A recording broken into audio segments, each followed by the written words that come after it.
Welcome to the Evoto AI Edge podcast, the show where we dive deep into the world of photography, business, and cutting-edge AI technology. If you are a photographer looking to streamline your workflow, boost your productivity, and grow your business, then you're in the right place. I'm your host, Brett Florens, and I am really excited to have London-based photographer David Shoukry here with me today. His work is instantly recognizable. The cinematic lighting, the mood, the composition, the post-production. His work is extraordinary, and I'm really happy to have him here on the podcast with us. David, thank you so much for joining us. I mean, your work is absolutely instantly recognizable. I look at it in awe. I think it is absolutely beautiful. How did that... Well, first tell us a little bit about yourself. I haven't given you a chance to even say hello. So tell us a little bit about yourself, David. Firstly, thank you very much for having me on the show. It's lovely to be here. It's lovely to be asked to do things like this. So thank you for that. So yeah, I'm a studio portrait photographer. I'm based in the outskirts of London, northwest London, and do studio work. And the studio work is a combination of photographing private clients and doing some editorial work for the newspapers and magazines and that sort of stuff. So I've been doing it for 10. I mean, I've been doing it for 10 years professionally, basically, and before that, I had a career as a classical musician. And to get where to get to the sort of style where I am now, it's like everybody else that kind of that is working. It sort of took a little while to get to somewhere where I like it. I started doing photographing people's families and business headshots, and my photography practice was sort of generalized, and I think I had to sort of find out firstly how I could earn a living, and secondly you know, how to make the pictures kind of creative and interesting and so on. And I don't know. I'm just trying to think of a sort of good, succinct way to answer your question. I think what I do is a combination of all of the lovely visual influences that I've picked up across my life and my career, combined with a sort of DIY mentality to getting there. I've learned how to do it myself, rather than I'm not sort of formally educated as a photographer or visual artist at all. And so that's more or less how I got here. I really appreciate that, and hearing that you were a musician before obviously gives me a sense that you are inherently creative, and generally creative people do find that balance between creating images that are financially viable, where somebody wants to buy your work. It is a little bit difficult. Was there a turning point where you realized that you needed to evolve your style into a signature style? Because a lot of photographers in the beginning of their career feel that they need to be everything to everyone. In the beginning, I kind of went cold turkey with the career. So with the career change, which I wouldn't do if I was doing it again. I also combined that for extra complexity with moving overseas. I was previously living and working in Asia, so I combined the move back to the UK with a change in career as well, which all of that was a little bit scary. And the nice thing about my approach was that, having lived and worked in Asia for several years before that was how I sort of learned how to do photography. And I tried a little bit of everything. I tried, interesting travel and landscape photography, street photography, and then moved into portraits. And the thing that was that made that easy is that certainly in Southeast Asia, where I was, I would say that people in general are a bit more open to being photographed, and there's a bit more of a sort of photographic culture, I would say, in many Asian countries. And there is less in Europe and America and the other parts of the Western world. People rightly have feelings about privacy and so on, and they don't want to be photographed, and those kind of issues. it's different in other parts of the world, and so if you need willing portrait subjects, they're sort of much easier to find, I would say. Well, that's how I was able to practice. And in the beginning, you know, I was photographing anybody and anything that that I could get paid to do, and really the way that I developed my style wasn't so much to do with needing to do so to be able to make money doing it. You know, you can make a living just doing very straightforward photography, and that's perfectly fine. But it was really just for my own interest, and to, you know, I'm one of those people that when they learn how to do something, they want to learn everything about it, or as much as they can, and they want to get good at it. And so I was curious to improve in that way, and to, you know, improve technically, and to apply the stuff that I understood from visual learning, otherwise enjoying art and cinema and so on. And that was how I got to the style where I am now, I would say. Looking at your work, it does feel premium. So did you intentionally shoot work that was attractive to a target market demographic with more disposable income, or did that happen by accident? Was it premeditated? I think, I mean, yes, it was premeditated from a stylistic point of view. I always had this idea that I wanted to produce work that, I don't know whether classy is the right word or whatever, but certainly, you know, moving in that direction. But again, it was sort of personal choice rather than hoping that I'd get paid more to do a certain style.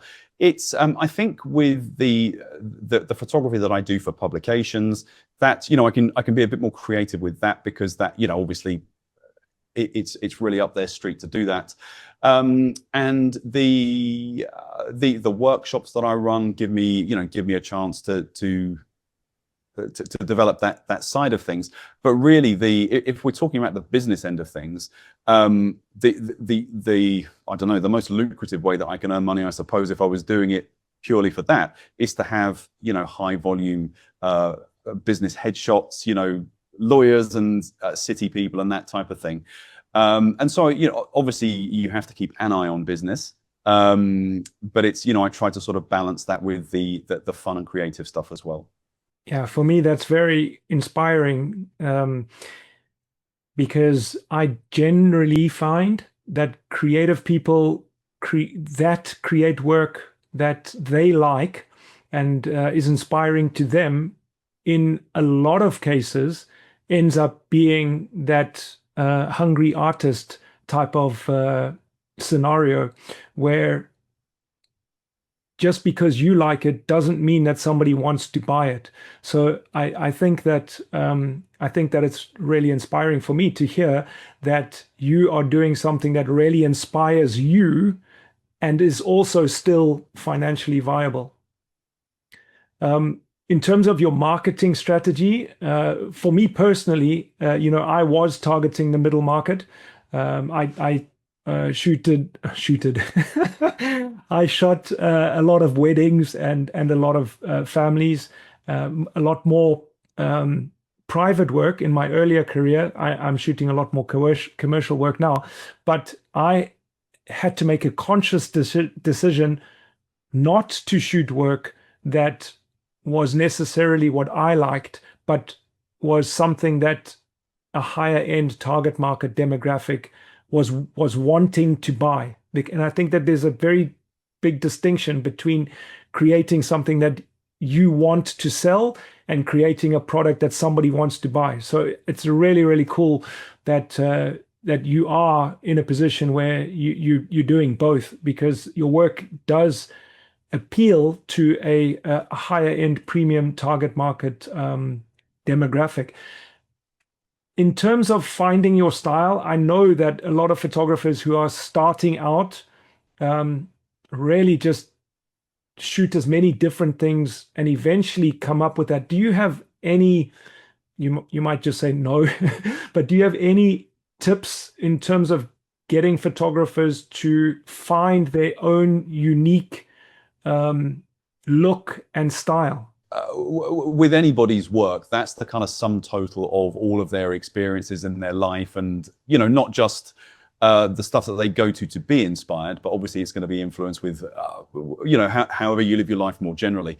And I think with the way that I have kind of come to it, it's been quite workmanlike, actually.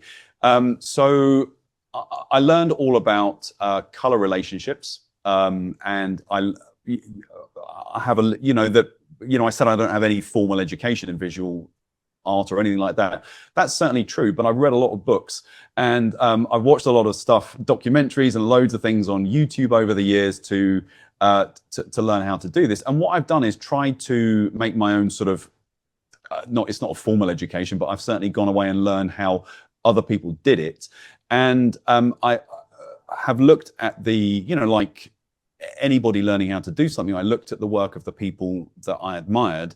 And, initially, I just thought, okay, I'm going to try and copy this. I need to not with the intention of sort of ultimately trying to produce a copycat work of whoever it might be. But you have to kind of, there's no shame in imitating the people that you admire. And from that, your own style can emerge. And so I think if you have an interest in visual art anyway, if you're interested in cinema, if you like to go to the art gallery, even if you just like to go to the bookshop and look through photo books, I would say that explore widely, allow yourself to be inspired, and be open to be influenced. And from that, what's the thing that I'm sort of trying to think? Limit yourself in certain ways in your work, saying, okay, well, I'm going to try and shoot work that focuses on a single color, or I'm going to explore the rule of thirds or some other compositional tool or whatever. And if I find that if you do exercises, kind of like drills in a way, like training in the gym or whatever, if you force yourself to do those things, patterns do emerge and creative things do come out of that. But I think probably the worst thing you can do is the blank piece of paper thing, or the blank screen sitting there until you become inspired. That's certainly never really worked for me.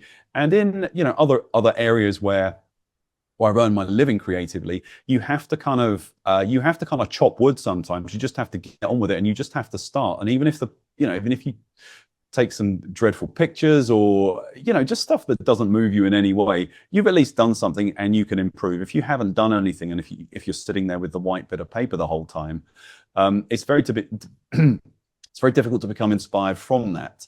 And so, yeah, I think be open to being influenced, and let it wash over you. I like your approach where you said that you studied the color theory and all of that kind of thing. I think a lot of photographers focus on the photography side of things in terms of the equipment and the lighting. And my advice to photographers is also to become experts outside of your area of expertise. So don't focus on only being a photographer. Focus on educating yourself, as you did, with something like color theory, or it could be anything like body language. And then obviously the business side of things is super important in terms of educating yourself how to run a profitable, sustainable business. When you talk about getting inspiration from other places as well, tell me, have you had influences from specific genre of films, or books, or paintings, or artists, or do you go to museums, or that kind of thing? Yeah, all of those things, actually. I mean, the one I was going to tell you things I don't do. That's a pointless thing. I'll start with the things that I do. So first of all, I'm absolutely mad about going to galleries. Now, I'm very lucky living near so many very good ones. So that's very fortunate for me.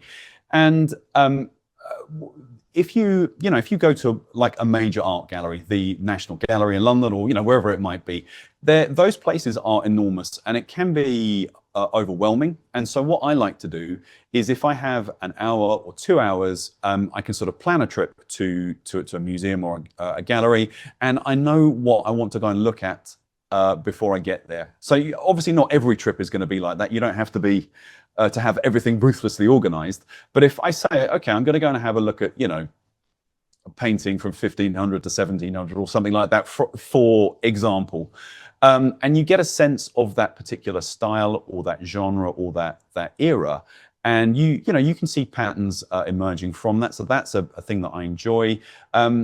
Also with cinema, there are Sorry to interrupt you. Just go back to the galleries, because a lot of the times, if I go to a gallery, I don't actually know what I'm looking for. Yeah. So what do you look for? Because obviously you've trained yourself to look for certain patterns. But honestly, mate, I've got zero culture in my body. If I had to go to a gallery, I look at it, I go, okay, nice painting, but how do you know it's nice, and what patterns are you looking for, or what moods are you looking for? No, those are very good questions, actually. I think with the kind of portraiture that I do, it crosses a boundary between sort of formal portraiture and fashion. And I think with if you're photographing someone that is like a fashion model, for instance, or someone who otherwise is used to being in front of the camera, they're usually amazing at posing, and they know their angles and all of that good stuff. Now, if you don't photograph people like that all the time, you need to work out how to direct them. So if you I guess what I'm saying is, by looking at formal portraiture, if I sort of chose that as a theme, if I say, okay, well, I want to look at portraits of say men in the 19th century, or any way that you choose to limit yourself, or I want to look at male portraits from France in the early 20th century, or whatever it might be, and from that, I could learn about how people wanted to be presented in that time. So painted portraiture, virtually through the entire history, has been the preserve of the rich and the powerful. And so when they appear in their portraits, they want that picture to be a vehicle for their power. So they want to look authoritative, important, even a bit taller than they are in real life. And so by looking at those images, you can get a sense of what it was like to be in the public eye at that time, or choose how importance looked at that time. And so from that, I can look at, for instance, people's expressions. I can look at hand positions, the way that the head position relates to body position, the eye level. So quite often in historic portraiture, people appear to be looking down slightly, so that the pictures have been painted below eye level. And that's done on purpose, so that people appear to be a bit bigger or a bit taller than they are in real life, which subconsciously makes the viewer think, this is an important person, this is someone that I need to take note of. And so from that, I can the way that I can apply that to my photography is I can ask people to make adjustments to their expression, to the way they're posing and whatever. And those would be quite sort of advanced things for me to direct, I guess. But that's an example of the way that you can do it. And another good thing. So I mentioned color theory before. Now, this is just my opinion, that I think if you haven't had a formal education in visual something or other, art or whatever it might be, people don't know how to group colors together very well, and there's no reason why they should. It's not an instinct, and that for me was one of the most important ways that my pictures started looking like they made sense, because I knew about which colors would work with which other colors, and that stuff. You can buy books about it. I teach about that sort of thing in the events that I run.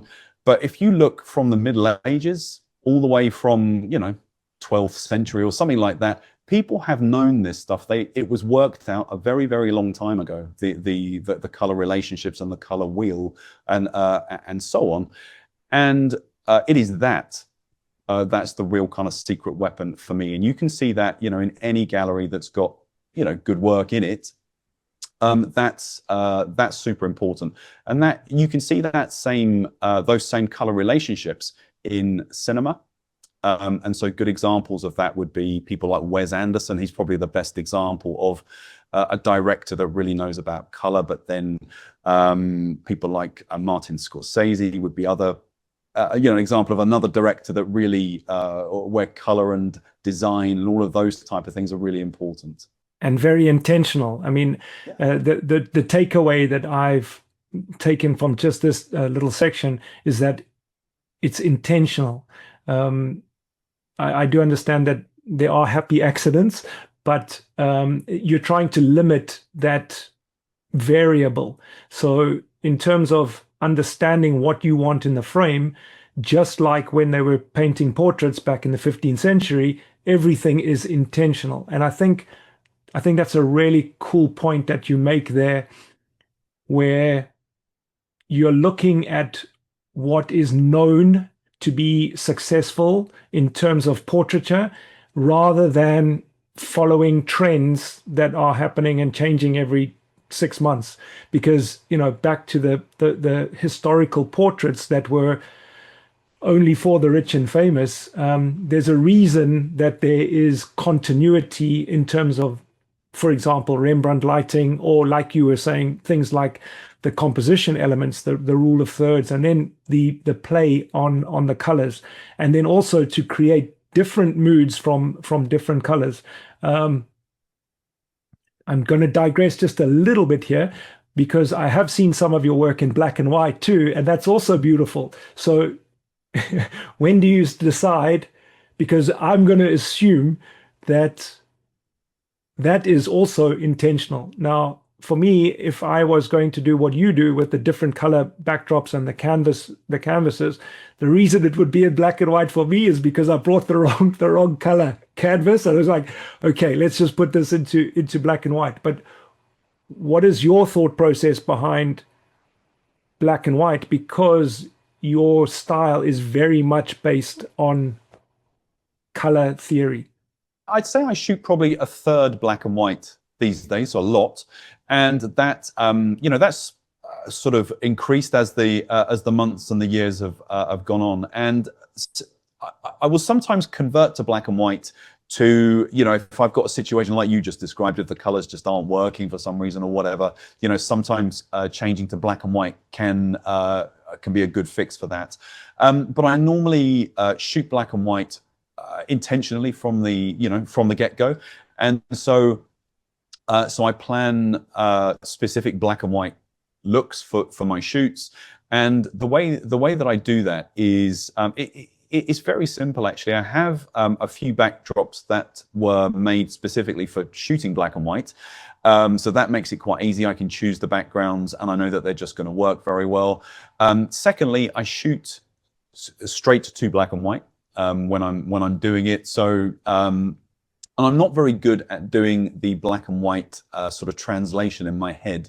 So if I look at a color image on the screen or on the computer or whatever, I'm not so good at visualizing how it's going to look, and so I shoot straight to black and white so I can see if it's working or if it's not working.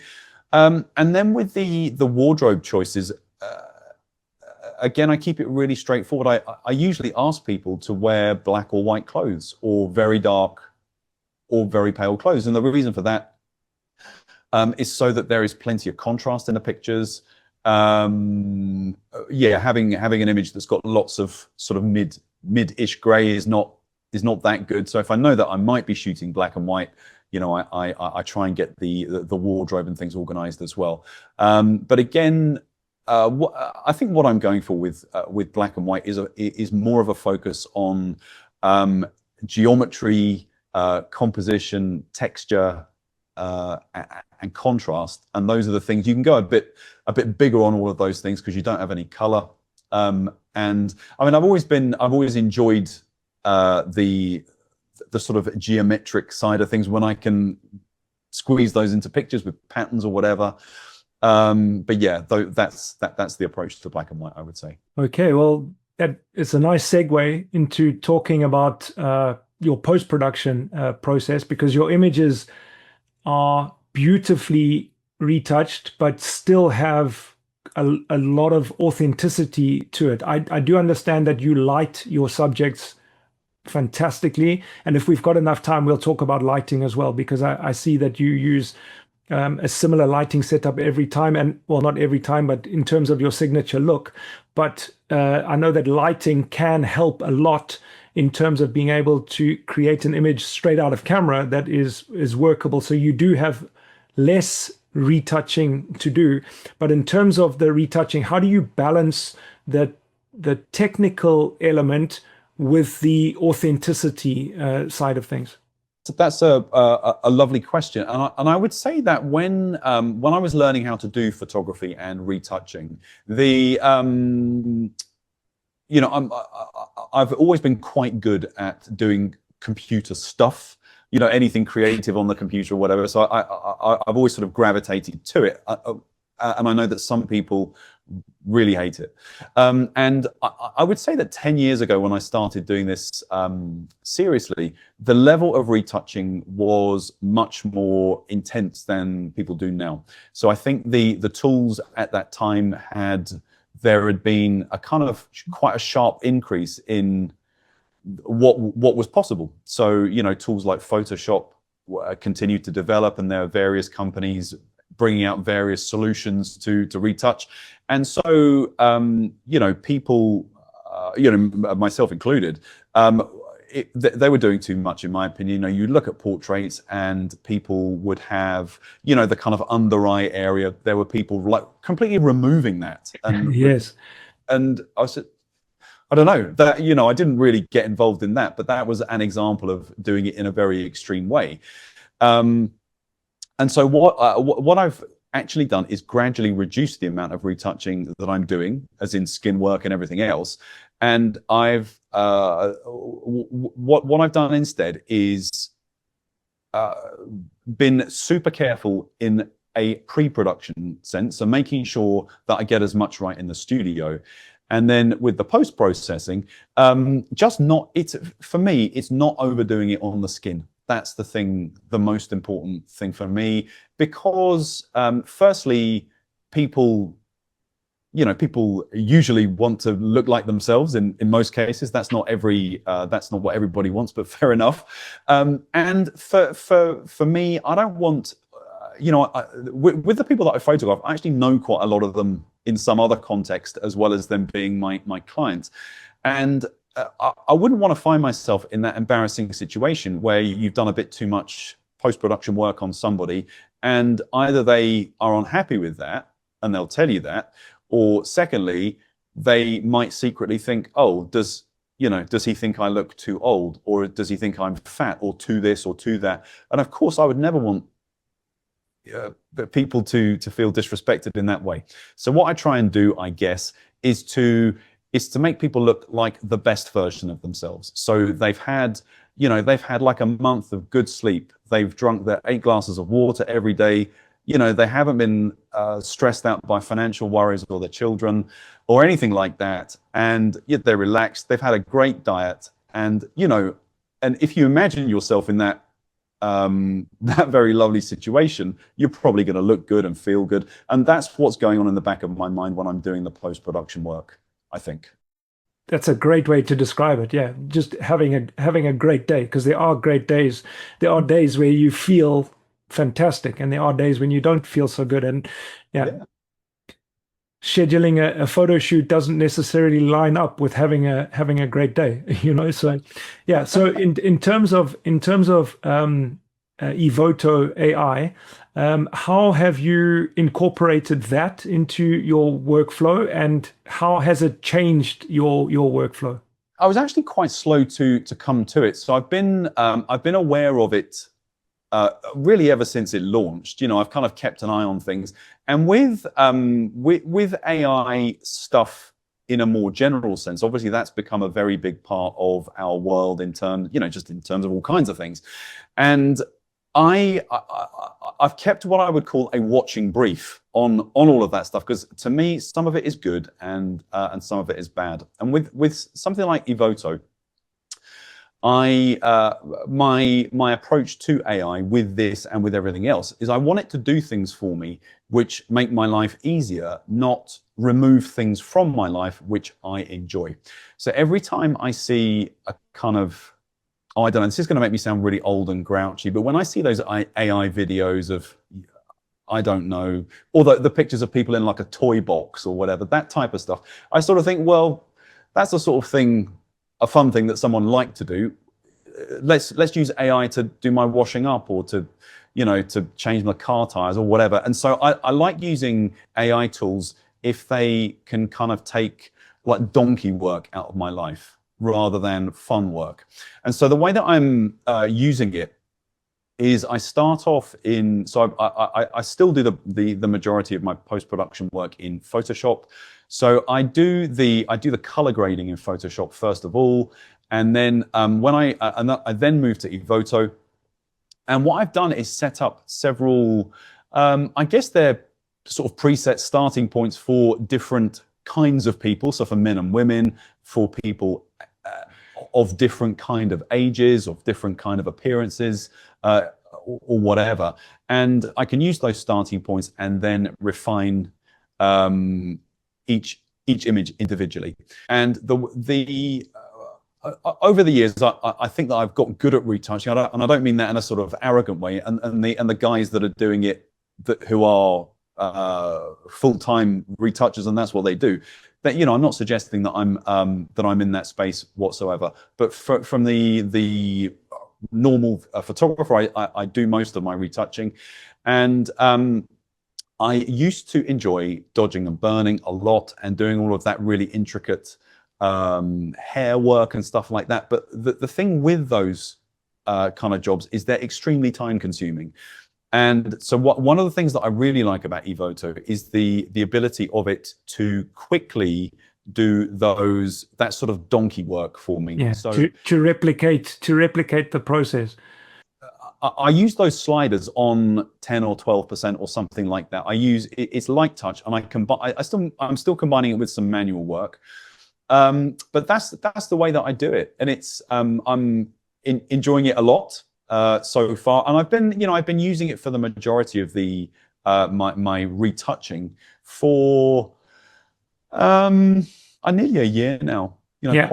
quite a while. And I had the thing that sort of moved me over, I guess, was the Evoto ladies, or 2 or 3 of the Evoto ladies were at one of the big London trade shows last year, and I sat down with one of them and had a demo, and had looked at it properly basically, and thought, okay, well this is this is a new and interesting and fun direction. That and the thing with software tools, everything moves at an amazing pace, as we all know in tech, and there are lots of tools which are not usable for me. Stuff that comes out that isn't right for me, and that's not to disparage it. It just isn't the right thing for me.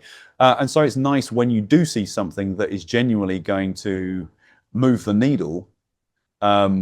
Then that is brilliant. And for me, if I can knock through 15 images in the time where it would have taken me 3 before, or something like that, I really like that. And I don't feel that I was about to use the word cheating. I mean, I don't feel that I'm cheating, because I feel that I've kind of that I've earned my dues already. I know how to do it all, and I teach it to people.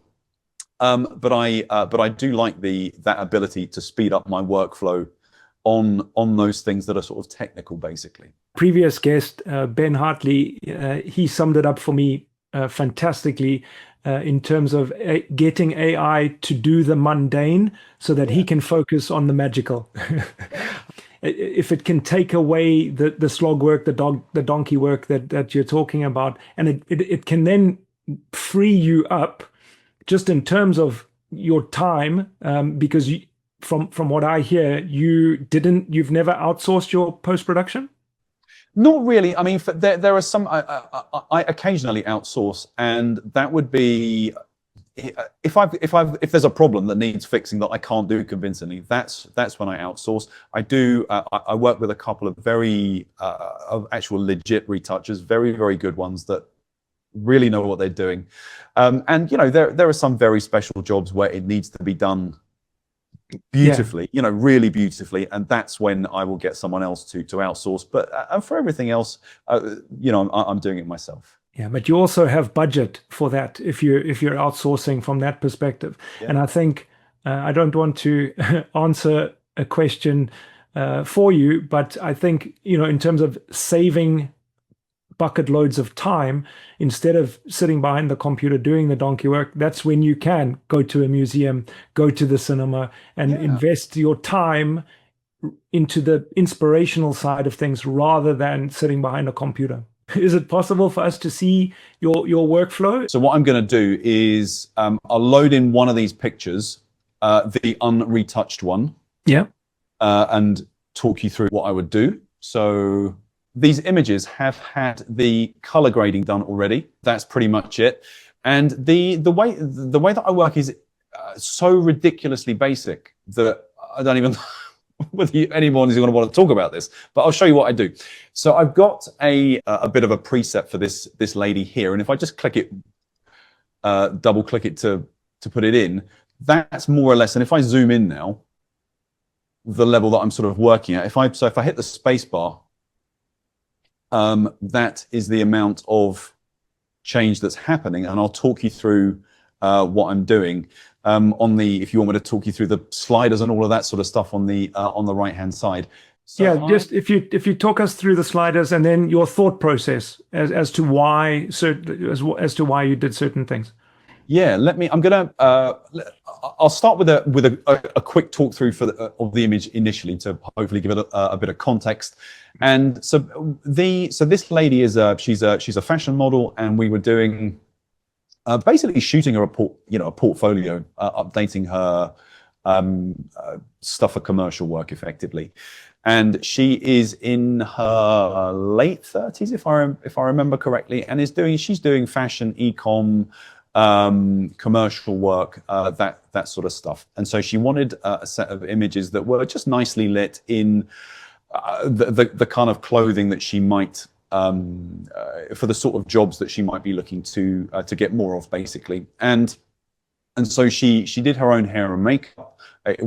We didn't have a professional stylist or anything like that. So the idea, they're not quite digitals, but they're not, you know, we're not kind of going all in with the glamour and all of that type of stuff. That's the approach to start with.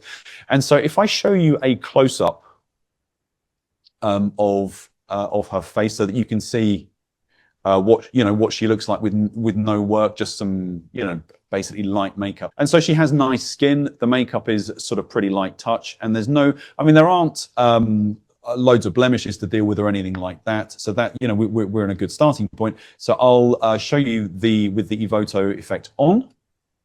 And so let me just talk you through the approach to start with. So this is off again, and you can see I just want to draw your eyes up here. So there's a couple of, they look like scars from teenage spots or something like that, and there's a few down here on the chin as well, and a bit of skin texture here beneath the eyes. You know, nothing out of the ordinary for someone that looks, you know, is in their 30s and looks after their skin. So if I'll release the spacebar now so you can see the before and after. That's the after and before and after. And so we've left the scarring in, and I tend to do that because with professional photos, everybody knows that there is a degree of post-production work that goes into it. And I'm one of those people who thinks I don't really want people to see what work has actually been done, if you like. I want it to look as natural as possible. And so one way of doing that is to leave in things like those very small scars, because they're a normal part of most people's appearance. And if you come across pictures of people that appear to have, you know, absolutely perfect glossy skin with, you know, no texture and all of that, it doesn't look realistic. It doesn't look convincing, in my opinion. And so I don't really go for it.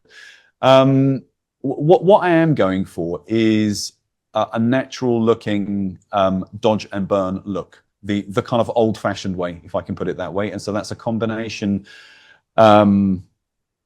of detailed work to fix sort of flaws or imperfections, and a sort of more macro look to put in shadows and to shape and to contour and those type of things. So that's the sort of starting point of where I am.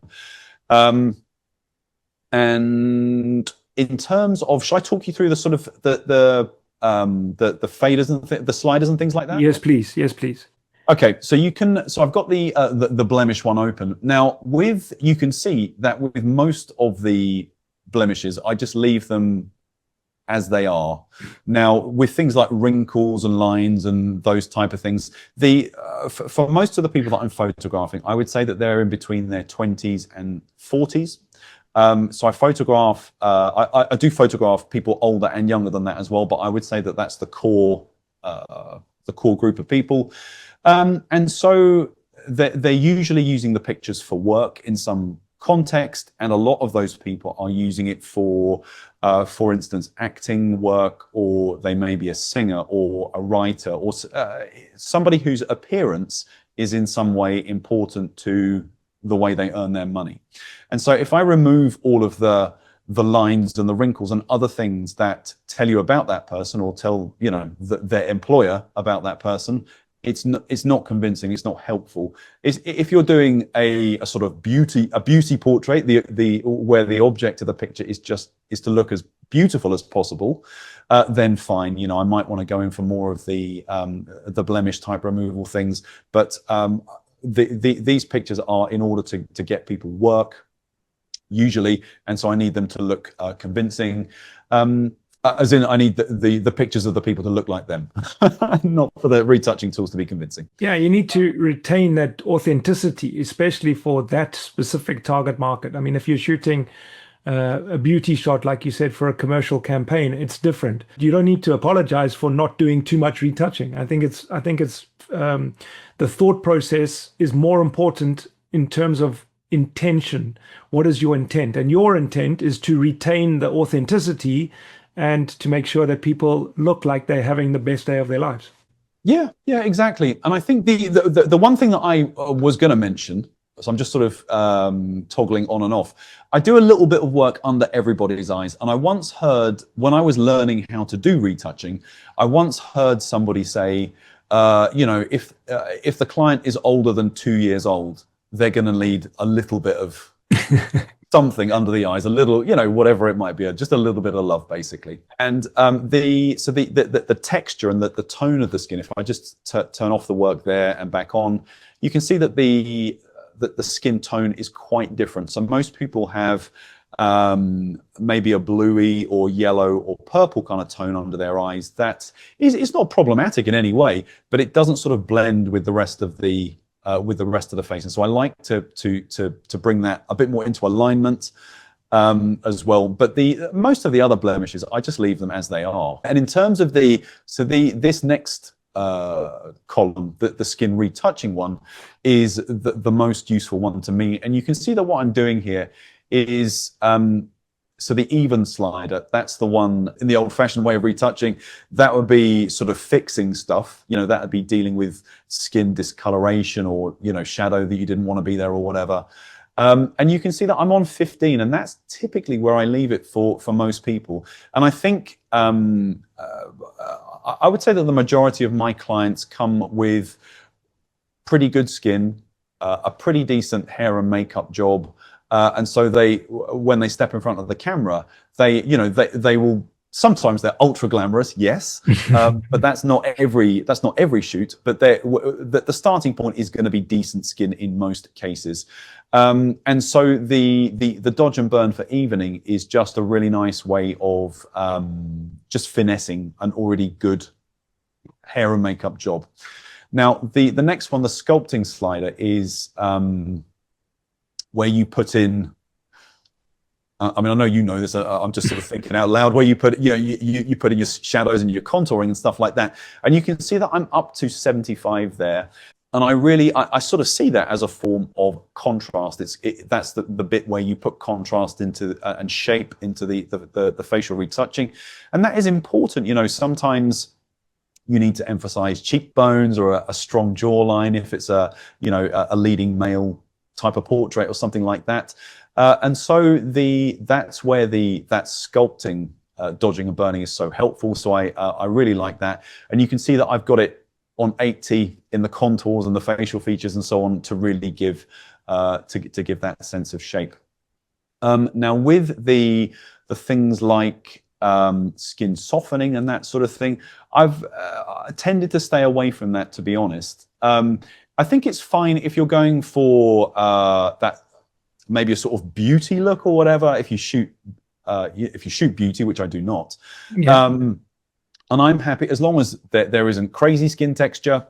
I'm perfectly happy to leave all of that, the softening stuff off. But if you go up a little bit higher, your AI AI Unity face complexion, I see you've got that onto 30. That has helped so much with the more orange under her eyes, and it's made everything a lot more even. So if you press the space bar again, you'll see that there was quite a warm tone under her eyes, and then that's gone because of the skin tone the AI Unity complexion there that you've used on 30. Yeah, it's brilliant. It's and you're absolutely right. One of the sort of weird things about retouching pictures of people is when the skin color does something a little bit unexpected, and you just want to get everything Yeah, I think that's obviously because of the makeup, and then the one that you've used just below it, which is the AI body complexion, where it also helps to make sure that your face is the same skin tone as your body, because a lot of the times you'll have makeup on somebody's face that is a lot warmer, and then their body is a lot cooler. Yeah, I'm just going to see if I was just trying to zoom out a bit so that you could see like her arms and legs and things, and I was going to toggle. So that's off and on, so it brings, you can really see it in the upper arm, for example. Yeah, for sure. And it's very convincing. And the thing about tools like that is you don't notice when they're not being used, because it just looks like you would expect. Yes. But if I think we've all seen people where their face makeup doesn't match what's going on with the rest of their body, and it can look unusual for sure. Yeah. And that's it. That's what you do. What I actually do with my workflow after I've done this is I'll bring the picture back into Photoshop. I will do any small, remove any distractions, bits of threads on backdrops or anything that I notice like that. But yeah, that's how I'm using Evoto, and really enjoying it. And it's made my workflow nice and quick. And I think as you were saying, in terms of the donkey work, to coin your phrase, once you've done it on this image, a simple Shift Command S, and you've synced it all across all the images with perfect continuity, which I think that's the key, in terms of producing work that is recognizable and your own style. You have to have that element of continuity. So thank you so much, mate. And I see that you've got like 15 images over there at the bottom. I'm going to be super cheeky and ask you to send us those 15 images so that we can see what they look like in terms of being able to see a complete gallery, to see that continuity. So that would be amazing. I can clearly see that you're really good at conveying your message in terms of what you do as a photographer. Before I go on to expanding on that a little bit more, because your education side of your business is also quite a big part of what you do. But I know we've been speaking a lot about work, and we've been speaking a lot about images, but I want to know what you do when you are not being a photographer. That's a very good question. So I have a family and a daughter that I adore, and a lovely dog, and a partner who I would do anything for. So I enjoy my family life, but my interests are primarily to do with like the arts. So I like to travel. I like to go to again, it probably just makes me sound like a bit of a boring middle-aged old man, but I like to go to museums and galleries. I like to go to concerts. I'm very, having worked in music for such a long time, music still runs through my veins, and I go to, I go to lots of classical concerts. I'm very lucky in that I have a couple of friends who are music journalists, and so I get to go and see concerts with them that are being reviewed and that kind of nice sort of stuff. But I love to travel. I've lived and worked all around the world, and I do travel a fair bit for work still, which is lovely. So yeah, those, that's what I do. Do you still play at all musically? Yeah, absolutely. You can see there's a piano behind me. Oh wow. So yeah, I still do a lot of playing, not for money anymore, just for fun. But yeah, I'm a classical pianist. I started off as a trumpet player many years ago, and sort of gradually moved over to the piano became the main thing over the years. Yeah, wow. And are you teaching your daughter how to play? No, so my daughter's 21, and I think probably like other people that have taught anything or that have grown up kids, trying to teach your own child to do something is not really the most fun thing for them or you. So no, I don't really. I photographed her a lot over the years, but I don't. And yeah, but I think when someone in your family starts saying no, don't do it like that, do it like this. Sometimes people. I hear you, mate. I hear you. My boys are also around that age, 24 and 22, and yeah, I hear you. Just in terms of just going back a little bit to the work side of things, your work has clearly evolved over the last 10 years to where it is now. Do you see it changing much in the next 5 to 10 years? Oh, again, a very good question. I don't know. I mean, one of the ongoing conversations in my head all the time is, do I keep doing the same thing? Do people still like me doing the same thing? Are they still going to keep asking for me to do the same thing? And those type of things. And what happens is when I have an inquiry from a client, they will have an idea that they will say, okay, well, I want this look and that setup. So you shoot this look and that setup because they've seen it in other pictures that you've done, and then you produce another set of pictures with this setup or that look or whatever. And I sort of look over it all and think, I've got to be doing something different. And so I do.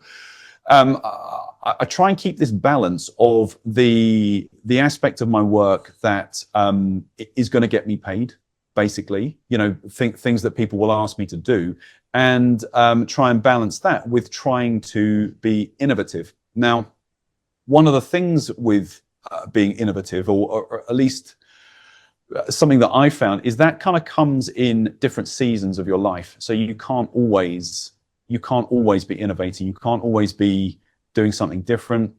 I mean, you certainly shouldn't always be trying to reinvent the wheel if you've got good systems in place already. And so, I mean, to tell you the truth, I'm not in one of those seasons at the moment. I'm desperately, I'm being completely honest and open with you. I'm in one of those times in my life where I'm racking my brains thinking, shit, something needs to change. And that's not for sort of work reasons. Everything is absolutely fine. But I just sort of think, okay, I want to be changing in some way. I would like to be, finding inspiration from different people or different sources in some other way, books or whatever it might be. And so I think my work will probably change. I mean, I think things sort of have to keep changing and moving, don't they? But I don't know what that will be yet. I mean, one of the my really sort of holy grail things that I would love to do a bit more high-end men's editorial. Okay. That seems like a somewhat, there seems to be less of that kind of work, and it seems to be quite a closed world. I don't really know whether that might come to something, but that would be a dream that would be great for me. But I think I only really make progress. I have to work hard at it, but it tends to come when I'm not expecting it. So I have to work hard. And you know that expression, that the harder I work, the luckier I am. Yes. That's very true with this. You have to kind of, even if you're in a bit of a creative slump, which I am at the moment, you have to just keep hammering through, and you have to keep working hard, and trying to be fresh and all of that kind of stuff. And it does come, but everything runs in cycles. And I think when you've been at this for for some time, I'm in my 50s now. I have a very kind of clear rhythm with how I work, with how everything is good for me. I have my own sort of, not a system, but I work every day. I try and find inspiration every day. I try and be a good person every day, although, it's not always easy, is it? And, you look out of the window into this crazy world, and I don't know, but that's how I do it. I don't, I think it's a great philosophy to have, mate. And in terms of pushing yourself out of your comfort zone to do things that you wouldn't ordinarily do, and relatively risk-free.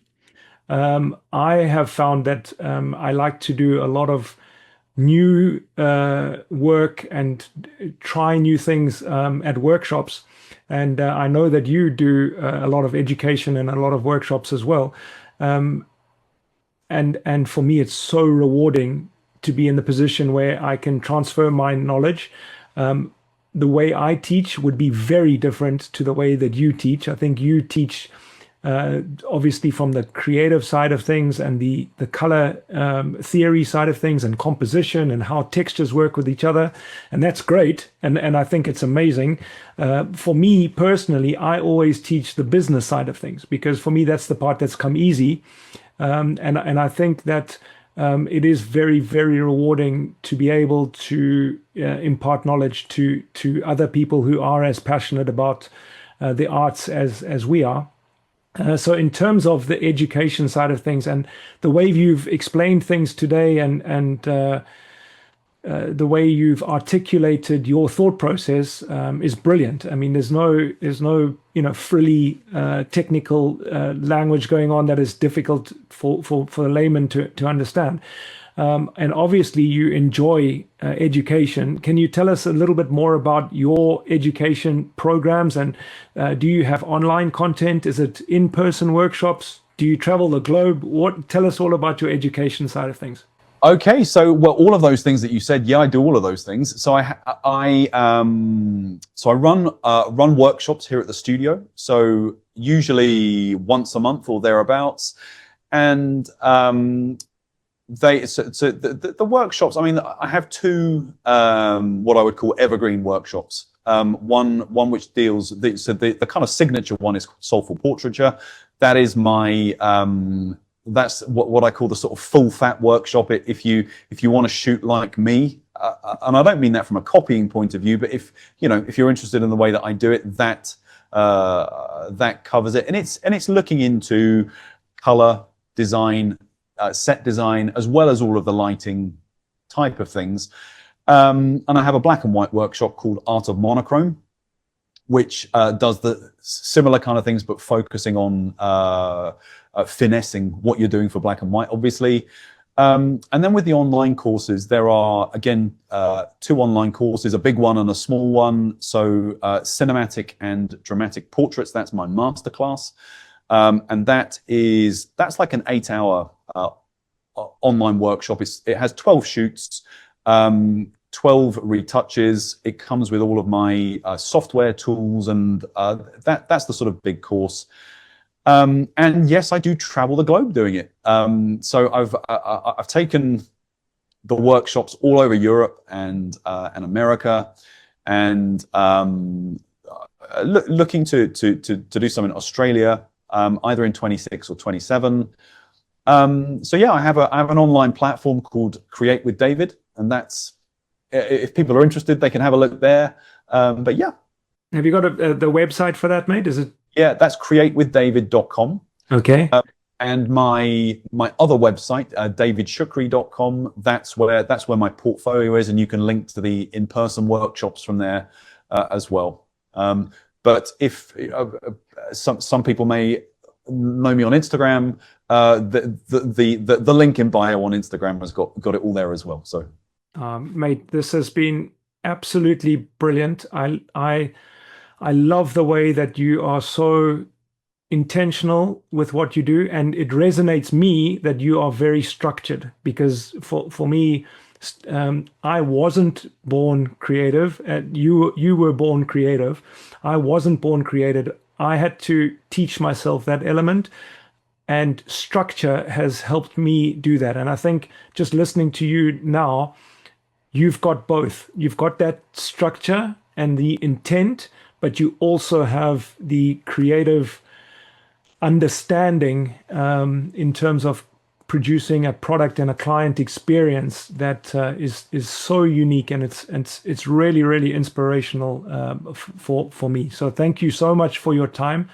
I know that it's been a nice lengthy podcast today, which is great, and I really, really do appreciate your time and the energy and the effort that you bring to this podcast. So thank you so much. No, you're so welcome. Thank you for having me. And if any of you are looking to test out Evoto, remember to use the promo code BRETT for a 15% discount on your subscriptions and a 20% discount on pay-as-you-go credits. Thank you so much, and we will catch up soon on the next podcast of the Evoto Edge. Thanks, guys.